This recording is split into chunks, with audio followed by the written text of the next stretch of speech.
Dubai, वो शहर जिसे कभी नामुमकिन को मुमकिन बनाने वाली सिटी कहा जाता था, जहां रेगिस्तान के दरमियान दुनिया के सबसे ऊंचे टावर्स, सबसे लग्जरी होटल्स और अरबों डॉलर के प्रोजेक्ट्स खड़े किए गए। हर साल लाखों सियाह और सरमायाकार दबई का रख करते थे और ऐसा लगता था कि उस शहर की तरक्की कभी नहीं रखेगी। लेकिन अब तस्वीर बदल रही है। कुछ आइकॉनिक लैंडमार्क्स बंद हो रहे हैं, लग्जरी रिजॉर्ट्स खाली नजर आ रहे हैं और टूरिज्म इंडस्ट्री को गैर मुतवक्का चैलेंज का सामना है। क्या ये सिर्फ एक आरजी झटका है या दुबई के गोल्डन ईरा में पहली बार दरार पड़ चुकी है? आज हम इन 7 मशहूर मकामात की कहानी देखेंगे जो दुबई के मुस्तकबिल के बारे में कई नए सवालात पैदा कर रहे हैं। सबसे पहले बात करते हैं बुर्जुल अरब की। अगर दुबई की पहचान किसी एक इमारत से होती है तो वो बुर्जुल अरब है। समंदर के दरमियान एक मसनूई जजीरे पर बना ये सेल शीप्ड होटल सिर्फ एक लग्जरी होटल नहीं था, बल्कि दुबई के वजन की अलामत था। जब ये 1999 में खुला तो पूरी दुनिया ने देखा कि दुबई लग्जरी को किस सतह तक ले जा सकता है।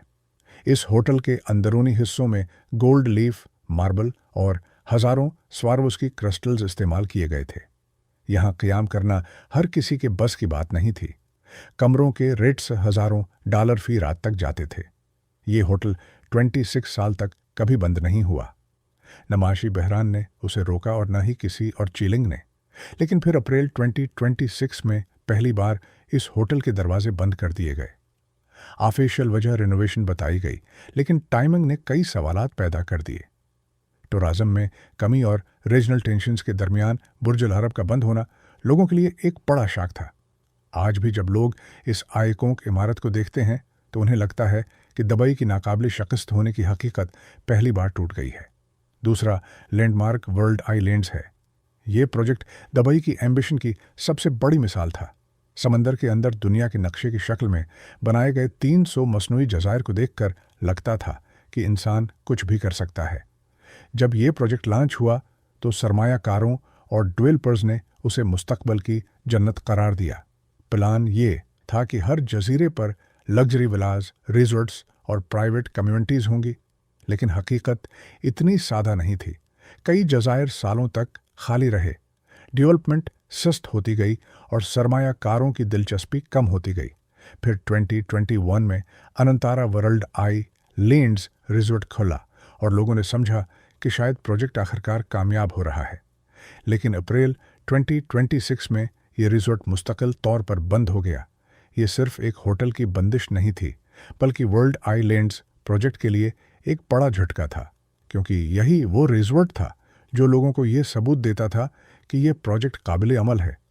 उसके बंद होने के बाद सवाल उठने लगे कि क्या वर्ल्ड आई लैंड्स वाकई मुस्तकबिल का प्रोजेक्ट है या फिर दुबई के सबसे महंगे तजुर्बात में से एक। तीसरा लैंडमार्क ग्लोबल विलेज है। दुबई में शायद कोई जगह इतनी महबूब नहीं जितनी ग्लोबल विलेज है। हर साल लाखों लोग यहाँ आते हैं। यहाँ 90 से ज़्यादा ममालिक के पेविलियंस, फोटो स्टॉल्स और सकाफती परफॉर्मेंसेस होती हैं। ये वो जगह है जहाँ आम फैमिलीज़ भी एंजॉय कर सकती हैं और सियाह भी। 2025 में ग्लोबल विलेज ने रिकॉर्ड विजिटर्स हासिल किए। सब कुछ बेहतरीन लग रहा था, लेकिन 2026 के आगाज़ में सिक्योरिटी खदशात की वजह से उसे आर्जी तौर पर बंद कर दिया गया। कई हफ्तों तक ये अट्रैक्शन बंद रही और वेंडर्स, परफॉर्मर्स और छोटे कारोबारों को बड़ा नुकसान हुआ। जब ये दोबारा खुला तो मैनेजमेंट ने सीज़न बढ़ा दिया ताकि नुकसान पूरा किया जा सके। लेकिन इस बंदिश ने एक हकीकत वाज़ेह कर दी कि चाहे कोई अट्रैक्शन जितना भी मकबूल क्यों न हो, वो रीजनल गैर यकीनी सूरत हाल के असरात से महफूज नहीं होता। अब बात करते हैं दुबई पार्क्स एंड रिजॉर्ट्स की। ये मिडल ईस्ट के सबसे बड़े एंटरटेनमेंट डेस्टिनेशंस में से एक है।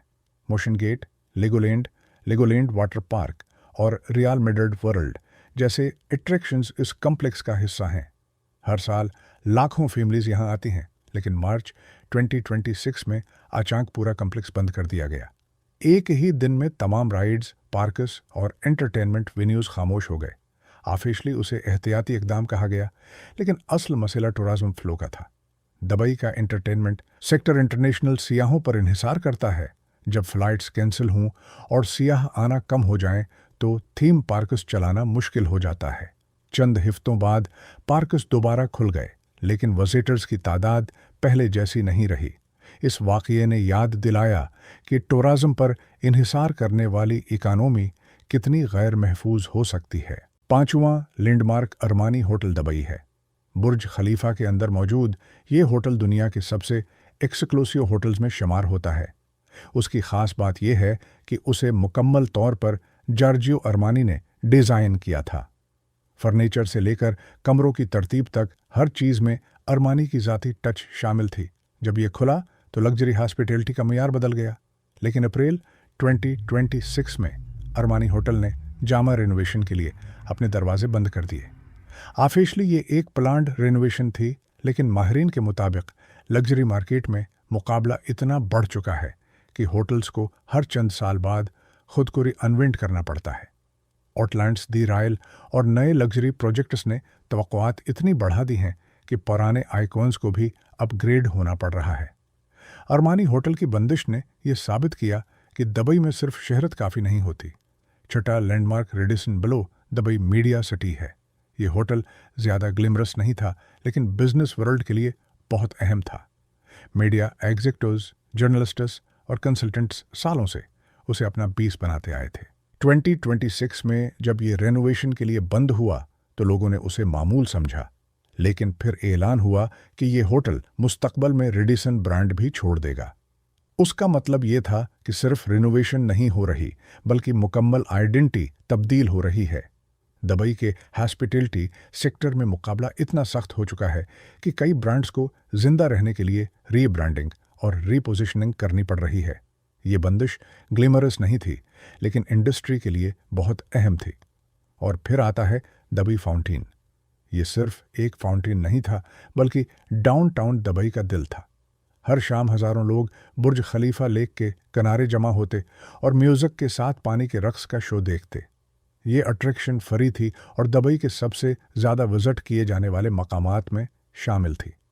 2025 में मेंटेनेंस और रिनोवेशन के लिए उसे आर्जी तौर पर बंद कर दिया गया। जब फाउंटेन खामोश हुई तो करीबी रेस्टोरेंट्स और बिजनेसेस ने फौरी तौर पर विजिटर्स में कमी महसूस की।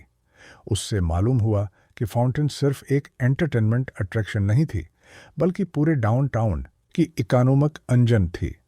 उसकी बंदिश ने याद दिलाया कि चाहे कोई जगह कितनी ही मशहूर क्यों न हो, मेंटेनेंस और वक्त की ज़रूरियात से कोई नहीं बच सकता। उन तमाम कहानियों को देखकर एक बात समझ आती है।